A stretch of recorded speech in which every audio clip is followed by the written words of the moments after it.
Hello everyone, I'm Professor Christopher Key and I'm one of the directors of the Vis Moot. Together with my co-directors, Magister Patrizia Netal and Professor Stefan Kroll, we would like to welcome you to this short video about arbitrator feedback to students following a completion of a hearing. Feedback is extremely important. It is fundamentally at the core of the moot. You may have heard me say in other places that the moot is a competition because it needs to be, not because it wants to be. It is first and foremost an educational exercise.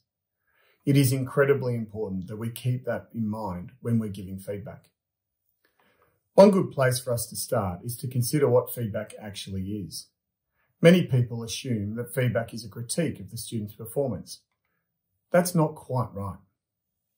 It's not sufficiently nuanced. It is essential, absolutely essential, that feedback is constructive. Don't tell a student what they did wrong. Give them guidance on what they could do better. Feedback needs to be empowering. Because the moot is first and foremost an educational exercise, every single arbitrator is an educator.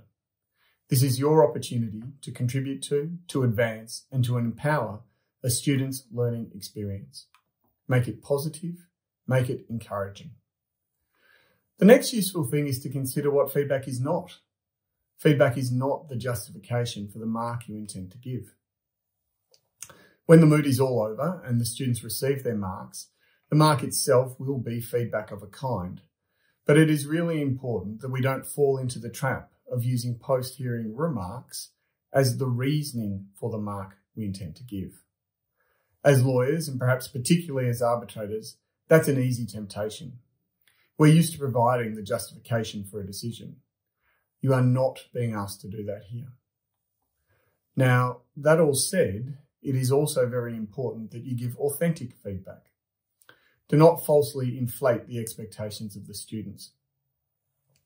If you do not think it was an excellent performance, do not use the word excellent.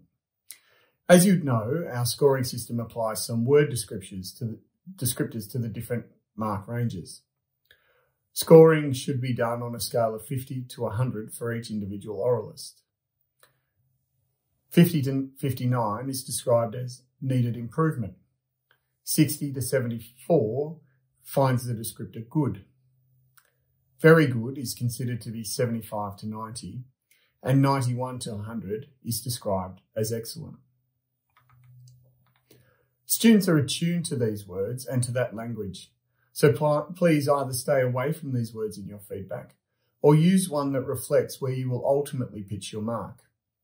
For example, if in your feedback you describe a student's overall advocacy as very good, then that is an indication you will score in the 75 to 90 range. It can be difficult to use these words correctly, particularly where you are giving spontaneous feedback. One technique that is quite useful is to focus on and list particular elements of the advocacy that you felt were the strongest, and to highlight these first before going on to what might be improved. One last thing to remember is the context of the moot. The moot sits in a rather strange place. It's not a real case where we would determine who won or lost based on the outcome of legal arguments, nor is it a university exam where we are testing to determine whether a student can produce particular learning outcomes.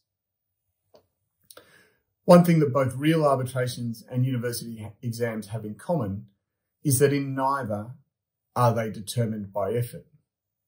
You don't normally get graded for effort. In this moot, effort counts very much. It may not be reflected in the mark you give a student, but it must be recognised in your feedback. All the students who participate in this competition have invested huge efforts, and that in and of itself deserves considerable praise. So in concluding, please make your feedback positive and constructive. We want every student to feel that their efforts have been recognised. Thank you.